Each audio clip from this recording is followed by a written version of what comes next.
Yung anak ko. Ha? Ang anak ko dyan, ha? Patay na? Apat na gabi, hindi ako patulog. Ay, ganun. Pala, yun pala nangyari. Yung babae? Mga anak na lang. Kailan nangyari? Awan, hindi ko lang ito rin ako. Isa kalungkot lang kasi hindi mo na sila nagkausap bago mawala. Kaya pala 4 na araw ka nang hindi nakakatulog. Pero gusto mong puntahan. Kaya puntahan, dawa lang may pila kong sakit. Magandang hapon po sa lahat ng mga viewers, sa mga supporters, sa mga sponsor. Maraming salamat sa patuloy na panunood dito sa channel ni Commander ni Marcos. At ngayong araw ay kasama natin si Rans TV andyan sa likod at medyo ayos-ayos ng pakaramdam. Kaya yun, nandito kami ngayon kina Tatay Ben para nang sa ganon ay bisitahin, kamustahin kung ano ang sitwasyon ni Tatay Ben. At syempre may pinadala si Commander ng mga groceries dyan para kay Tatay Ben. At may good news din tayo sa kanya para nang sa ganon ay hindi na tayo mahirapan na kausapin si Tatay Ben, para nang sa ganon ay mas malinaw yung pag-uusap kapag kausap natin siya. Umorder si Commander, sa pagkakaalam ko, umorder siya ng hearing aid para nang sa ganon ay may magamit na si Tatay Ben na parang sa tingin ko worth 5,000 plus yung hearing aid na in-order ni Commander para nang sa ganon hindi na si Tatay hirap nakausap tayo. Hindi ko alam kung minsan siguro may malinaw naman na time, kumbaga may oras na malinaw naman yung pagkakadinig ni Tatay Ben kahit na medyo mahinang salita. Siguro may mga time lang din na limited lang talaga yung mga salita ni Tatay Ben na ibinibigay sa atin. Tapos kumbaga may mga iniiwasan lang din siguro kasi syempre alam niya na may camera kung baka kinukontrol lang.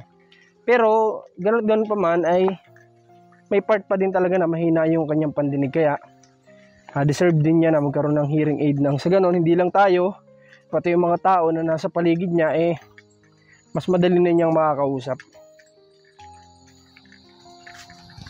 Rans, ayos ka na, Rans? Ayos na? Pwede na. Kahapon, medyo okay naman na kahapon, kaya lang sabi ko nga, ipahinga ko pa ng para sigurado. Kasi may ganun, kapag yung feeling mo okay ka na, tapos iginalaw mo ka agad, kinagabihan, magbabalik na naman yung sakit mo. Pero yung talagang sinasabi na parang kumbaga fully recover ka na, yun ang maganda ng itrabaho ulit. Sana po dito si Tatay Ben, kasi nagkaroon na ng kahit pa paano nagkakaroon na ng views si Tatay Ben. Kaya may napagkukunan din si Commander ng binibili ng para kay Tatay Ben. Kaya salamat sa panonood po ninyong lahat.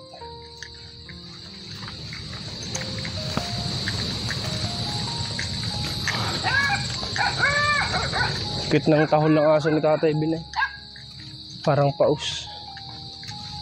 Parang wala yatang tao Wala ata si Tatay Ben. Wala nga. Walang tao. Tatay Ben? Ha? Ayun yata, naliligo. Tatay Ben? Yan dito, bagong ligo. Macho siguro to si Tatay nung binabinata to, no? May bakat yung dibdib niya mamaya magbihis ka muna, Tatay. Naligo ka? Nakabihis ka na, hindi pa? Basa pa? Tuyo na? Bihis ka muna. Palit ka muna ng damit. Baka lamigin ka naman. Okay, hintayin lang natin konting minuto na makapag-bihis si Tatay Ben. Kasi naligo pala. Sa tingin ko hindi siguro to si Tatay Ben ngayon naglako. Kasi hindi dito Ang oras pa lang ngayon, mga 3 PM siguro. Kung naglalako yun si Tatay Ben, mga gantong oras, wala siya dito. Hindi natin madadatnan. Pero ngayon nakita ninyo naman dito, so marahil hindi naglako. Okay. Dito nung nakaraan iniisip ko, sabi ko ang lapit-lapit ng dagat dito kay Tatay Ben. Baka inaabot siya ng tubig kapag nag-high tide. Pero yun nga, natuwa naman ako sa sinabi ni Tatay Ben na hindi naman pala umaabot dito ang tubig kapag nag-high tide ang dagat at may buwan lang talaga na medyo umaabot dito yung tubig, pero halos ganito lang daw yung tinataas ng tubig. Kaya kumbaga kahit paano doon ay napanatag kami na okay naman pala si Tatay Ben dito, wala namang possible na sakuna na pwedeng mangyari dito sa kanya habang natutulog. Kasi yun ang iniisip natin dito, yung baka mamaya habang natutulog siya bigyan lumaki yung tubig, baka mamalayan ni Tatay Ben nakalutang na yung bahay niya, nasa laot na. Pero sa awa ng Diyos hindi naman pala. Okay, at siguro alam din naman ito ng may-ari ng lupa dito, kaya pinapuso si Tatay Ben dito. Kasi kung alam nila, may experience yung may-ari ng lupa na ito na umaabot ang tubig dito, hindi naman siguro papayagan si Tatay Ben dito na tumira. Siyempre concern din nila yan at pananagutan din nila yan na pinatir nila sa lupa. Tapos kung may mangyaring di maganda, tsaka konsensya rin. May nag-uuling dito mga bayan. Hindi ko lang alam kung ito yung inuling nung nakaraan yung nagpunta pa tayo dito na pinauling ni Tatay yung isang kabarangay niya dito, pinayagan niya mag-uling para ang kapalit naman ay magagamas-gamas dito. Kasi nahihirapan na rin siguro si Tatay Ben maggamas-gamas dito sa lupain, kaya nagpayag siya na mapag-ulingan dito. Tapos tabasin yung mga kahoy-kahoy na kumbaga sagabal na rin, kumbaga masukal na din talagang tingnan. Kaya pinayagan niyang mag-uling. At sa tingin ko nahango na kakahango lang siguro. Kasi parang nung last time na pagbalik ko dito, hindi, nahango na rin pala. Kasi tumatagal lang ang ganito ng halos wala pang 1 linggo. Walang 1 linggo. 1 linggo kasama pagpuputol. 1 linggo kasama pagpuputol. Lahat na yon diretso hango na. Kasi parang nung pagpunta ko dito pala, nakita ko to ay hango na din pala. Almost 1 week Almost 1 week din yung nung nakita namin ni Rans na may nag-uuling nga dito. Yan si Tatay Ben kung tapos na. Tatay Ben! Excited ako mga bayan na makausap natin siya ng malinaw. Kasi mas makaka-response na sa atin si Tatay Ben. Mas makakasagot na siya ng kumbaga ay on the spot sa mga tanong natin. Hindi na yung parang kagaya ngayon kapag kinausap natin siya ay medyo loading. Tapos kagaya naman ng mga nakaraan, matagal siya mag-response. Dahil sa hearing aid at dahil sa mga komento nyo na nagbibigay kayo ng opinion, yun, nagkakaroon ng idea yung mga nag-vlog para na sa ganun ay kumbaga maibigay yung para kagaya kay Tatay Ben. Kumbaga kailangan niya talaga hearing aid, so naibibigay kasi nga dahil sa mga suggestion nyo, sa mga opinion nyo na binibigay. Kaya napaka-importante ng comment nyo, huwag nyo kakalimutan mag-comment palagi kasi lalo na kapag suggestion yan na alam namin makakabuti, gagawin po namin yan. Grabe lagi. Maporma. Ha? Sinong pinupormahan mo, Tatay? Sinong pinagpapapugian mo? Ha? Sinong pinagpapapugian mo? Ito, kagaya nito. Hindi siya maka-response ka agad. Kamusta ka, Tatay? Kamusta ka po? Mabuti naman. Naglako ka po ngayong araw? Hindi, tama nga ako. Hindi ka naglako ngayong araw? Wala. Wala kang ilalako. Nagpunta ka doon. Di ba nagtala? Kamusta ang mga... Huli ba ko isa? Malaki. Naibenta mo? Di pa. Nandun pa. Isa pala kahuli. Yung pa daw kanina. Wala kahuli. Ikaw mismo nang huli? Ikaw mismo? Nanguhuli ka din pala? At anong gamit mo? May kanya naman ako na bago dyan. Ginawa ko kanina. Pati pala si Tatay Ben. Tinan yung grabing sipag ng tao na ito ni Tatay Ben. Naglalako. Tapos siya rin pala mismo ay nanguhuli din ng mga crabs para nang sa ganun. Kung may huli siya nga naman, hindi niya kailangan bilhin. May bibenta siya na bukod. Kamusta ang mga pautang mo? Nakuha mo na? Ang mga pautang mo, nakuha mo na po? Di pa? Hindi pa din. Mapunta ko doon na yun. Mamaya doon. Pupuntahan mo. Sana nandun na. Sana nandoon na. Pupunta ka doon. Pwede ka sa amin sumabay palabas mamaya. Pwede ka sa amin sumabay. Para mapuntahan natin doon. Nagtanghalian ka na po, Tatay? Nagtanghalian ka na po? Di ba na ubos sa kanin? Pero nagkain ka na? Oo, kain na. Ulam ko sardinas. Sardinas? Bakit? Bakit sardinas? Wala bang gulay-gulay na pwedeng gulayin? Hindi ka ba mahilig? Nagkukulay ba ako? Nagugulay ka din. Okay. Tatay, may dala ako dito sa iyo. Pinabibigay ni Mrs. Ni Commander, oh. Oh, lagay mo to dyan, tay. May bigas din ito, tatay, ha? Walang bigas pala yun. May bigas ito. Hindi, yung... Oo, wala pa yun. Puro groceries yun. Ito, may bigas to sa loob. Sabi mo, bigas na. Okay, sige. Lagay mo dun sa loob.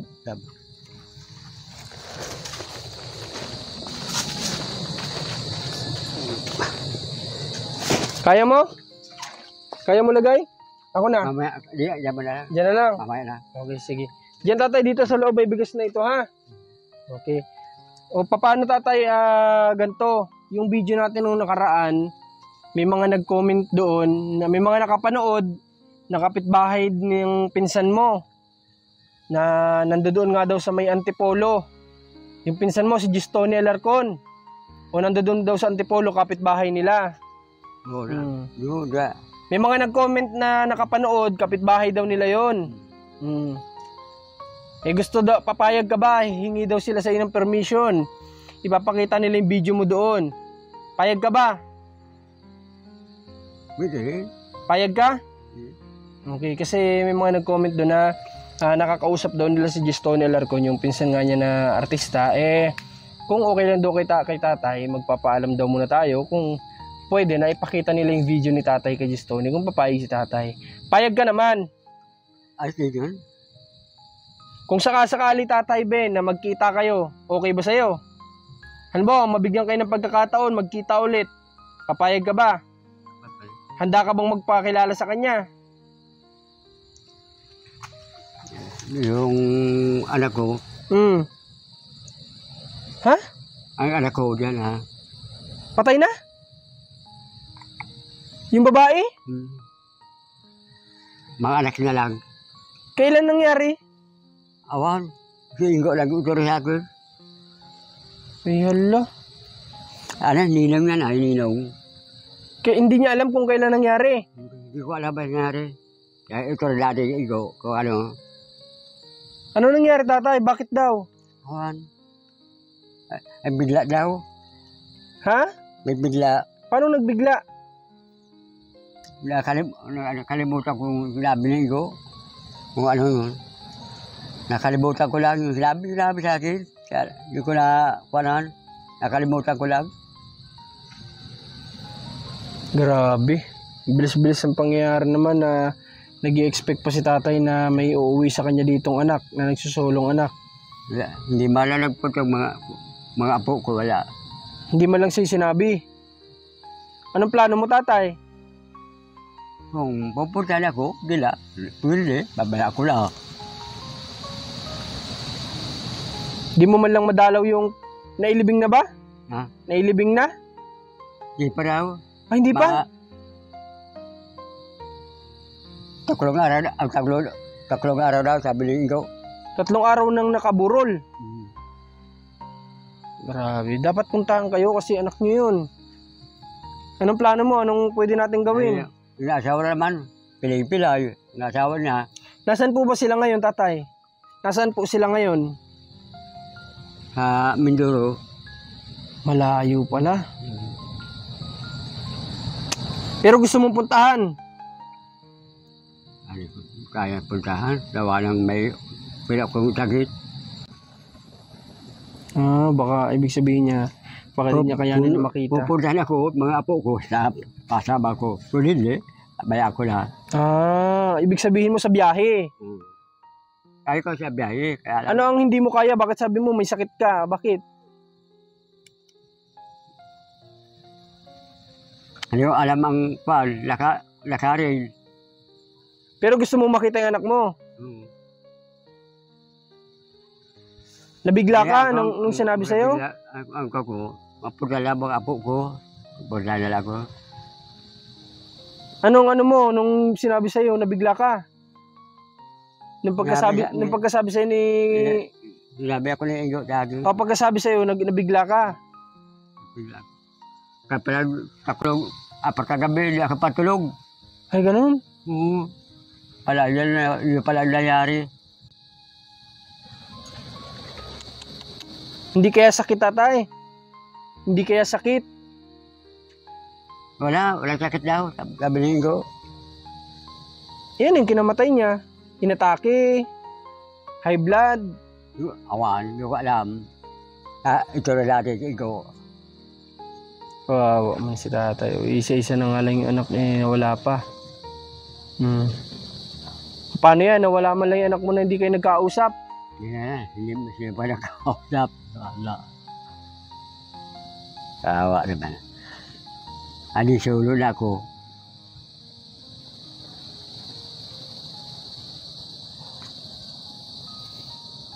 Anong pangalan ng mga anak apo mo sa kanya? Alam mo ang pangalan? Libina. Ha? Libina. Yun yung pangalan ng anak niya? Ay, mga anak niya. Oo. Nakalimutan ko mga anak niya, pangalan. Okay. Bira mag-uwi. So sige, ganito na lang. Baka, Sabi sila uwi. baka sakali mapanood ng mga anak ni tatay, yung kumbaga mapanood ito ng mga apo ni tatay Ben, baka po pa pwedeng tumawag kayo dito sa amin para na sa ganun ay malaman namin kung ano yung pwedeng gawin. Pwedeng ihatid namin siya kung saan nyo pwedeng sunduin. Halimbawa sa pier, papuntang Mindoro, pwedeng ganun. Para hindi kayo masyado malayuan at gusto daw ni Tatay Ben na makita yung kanyang anak na nag-iisa na magulang ninyo, na ina nyo na wala na pala, 3 days nang nakaburol. Gustong gusto niya siguro ding makita kasi hindi mo na sila nagkausap. Baka may gusto kang sabihin sa mga apo mo. Magpapagpag na sila. Oo, mapapanood ka nila, sabihin mo.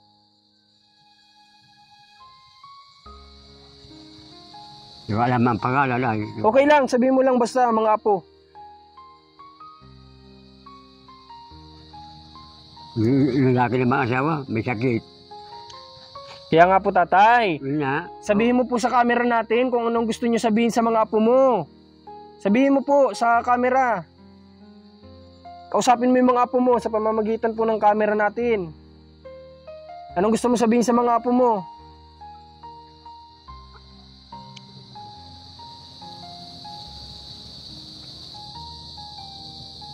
Kaya, Wala kang gustong sabihin sa kanila? minsan, sabihin, kaya lang. Sige tayo, sabihin mo. Sa camera, sige po, sabihin nyo. Napapanood nila kayo. Anong gusto mo sabihin? Sabihin niyo po, huwag kayong mahiya. Sabi ko lang, gusto ko yung tatay mo, sabi mo na paano mga anak mo, sabi mo na agad, magkauwi na lang. Kung uuwi, para makita, gusto ko makakuan.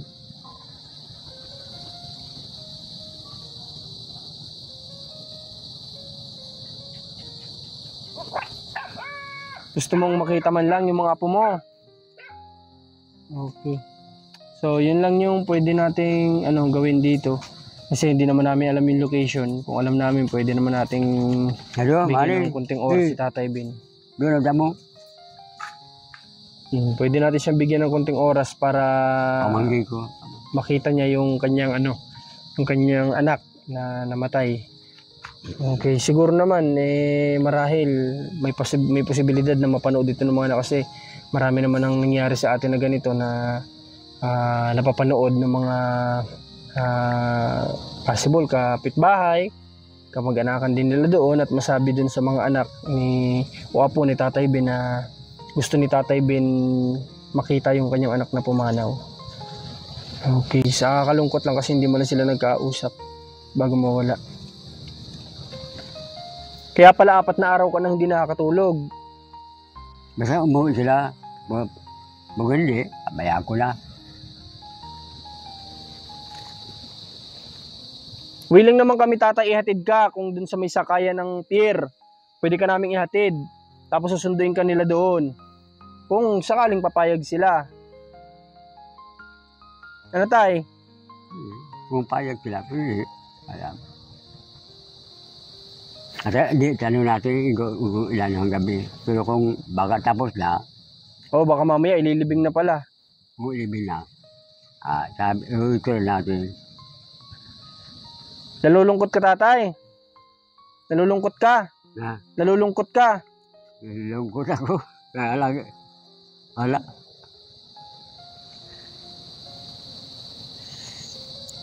Maganda pati anak ko, maganda. Oh, siyempre, gwapo ka, tatay. Siyempre, maganda ang anak mo. Kaya na gusto, sundalo. Alam niyo mga kabayan, kasi na-expect din ni Tatay B na sabi ko nga, Malaki babae. Mm. Sabi ko nga sa kanya dati, alam ba ng anak mo itong sitwasyon mo? Sabi niya, hindi. Sabi ko sa kanya, gusto mo ba may paalam natin? Kaya natin gawin ng paraan yan. Sabi niya, wag na daw at hayaan na lang daw niya na kapag umuwi dito, tsaka sila makapag-usap. Pero wala na yata mangyayari na darating pang anak ni Tatay B dito. At wala na rin mangyayari na makakapag-usap pa sila. May pulis man siyang anak. 2 pulis. Wala, hindi nagparito. Pero may pulis siyang 2 anak. O pulis pala ang anak ang mga apo mo pala ay pulis. Baka sakali na lang po sir na mapanood po ninyo ito ay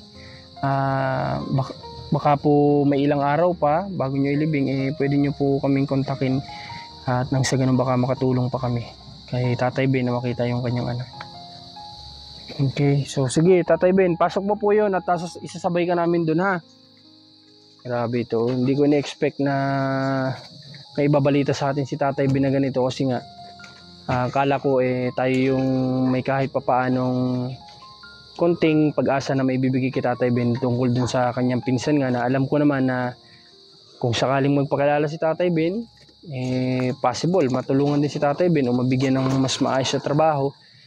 Kaya nagbabaka sakali din tayo na baka pansinin din naman si Tatay Ben kasi hindi naman lahat pare-parehas kasi alam ng karamihan na yung iba kapag nasa taas na hindi na nakakakilala nung nasa baba pero iba-ibang tao. Mali naman natin yung tinutukoy ni Tatay Ben na kamag-anak na si Justonia Larco na artista na isang artista ay mabigyan si Tatay Ben ng isang break para sa kanyang pinsan na kahit na nasa edad na ganito ay pwede nga niyang makuha si Tatay Ben, mabigyan ng trabaho dun sa kanyang kung sakali mang nasa maayos siya na kalagayan, Marami buhay, pa, pwede yung dala mabigyan mo. ng trabaho si Tatay. Dala mo, lipas. Meron pa pala. Okay lang Tatay, at Wala least pa, marami wala. kang stock. May isang box pa pala tayo doon na May dala pa na natin, ha? groceries, hindi pa doon nababawasan. Tapos may dala ulit tayo ngayon. Ang mahalaga dyan ay marami siyang stocks kasi ang layo ng tindahan dito, yun yung iniisip namin kaya lagi namin siyang dinadala. Kasi nakita nyo naman, nilalakad pa namin mahina na ang tuhod ni Tatay Ben, mahina na maglakad. Kung maglalakad pa siya pa labasan para lang bumili ng kape, asukal, mga ganon, mga pang-ulam, mga pwedeng lutuin, bigas. Kawawa naman po yung matanda. Sige, sabay na natin si Tatay Ben. Sabay natin pa labas para nang sa ganun hindi na siya maglakad. Papunta doon sa sisingilan niya. Okay, so palabas na kami ni Tatay Ben. Sama na natin si Tatay Ben. Oo nga pala Tatay, may babalita ko sa'yo. Binilhan ka ni Commander ng panglagay sa tenga, yung hearing aid. Alam mo yon? Yung hearing aid. Yung nilalagay sa tenga para malakas yung pandinig mo. Binilhan ka. Malakas pala yun. Oo, siguro mga 2 araw nandito na yon. Ibidadali namin sa iyo ha. Binilang kanya para nang sa ganun, madali na tayo makapag-usap. Sabi iba, pag meron daw, masisira dahil tayo ako pag meron. Hindi Tatay. Hindi Dati nang sira yung tenga mo ay. Hindi, pag matagal na. Hindi Tatay, hindi yun. Hindi yun. Ano yun, kumbaga Masira pala yun siguro. Oo, lalakas yung pandinig mo. Oo, Para makausap ka namin ng mas maayos. Nasibukan ko doon sa tablet. Ay, nakatry ka? Oo. Malakas ang pandinig mo. Oo, ikaw na sa ikaw. Kahit paano, Jubilin, tawag sa akin. Binilhan ka ni Mrs. ha? Oo. Inorderan ka niya. Siguro 2 days pa darating yun, no? Ay, meron naman yung kapatid niya. Huwag mo lang wawalain yun. Hindi, Ha? hindi. Kasi may medyo pricey din yun ay. Hindi nila naman biro. Tagpa 5,000 yun. Sayang naman kung mawala mo. Okay. So, para na sa ganun ay Maingatan din ni Balakal Tatay bulsa, Ben. ano, lagi sa bulsa. Oo. Basta ingatan mo para madali pong makausap ninyo mga tao. Hindi kayo nahihirapan. Okay, so palabas na po kami. At ihatid namin si tatay sa gusto niyang puntahan. At i-share natin itong video na ito dyan sa mga taga Mindoro. Baka po may mga nakakilala sa inyo sa anak ni Tatay Ben. Tatay Ben, ano nga ulit pangalan ng anak mo? Libina. Si Ate Livina. Anong apelyido? Ha? Nung dalaga pa Irene. Oh. Hindi ko lang alam kung ano yung naging apelyido niya ngayon na may asawa na. So, share niyo po dyan sa mga taga Mindoro. Baka mapanood habang nakaburol pa. Okay. Paano niya nalalaman? Baka may kontak siya. Hindi, napaalam na. Ha? Yung di kontakin natin yung... Ganito, yung kapatid na, yung sunod, pero iba namang ama, iba. Oo. Kapatid sa ina. Oh, tapos? Oo, kaalam niya kay Iro. Ano, ninong yan ay, ninong. Hindi, dyan na lang tayo makapag-communicate sa kung sino yung kinakausap nila dito. Diba? Okay. Okay, may-ari nitong lupa. Okay, sige. At maraming salamat po ulit. Supportan nyo itong video na to. Salamat sa mga nanonood dito kay Commander Marcos. Supportan nyo din Marcos TV Channel, Rans TV. At punta muna kami nila Tatay Ben sa mga gusto niyang puntahan. Hatid muna namin. Salamat po. God bless po sa lahat.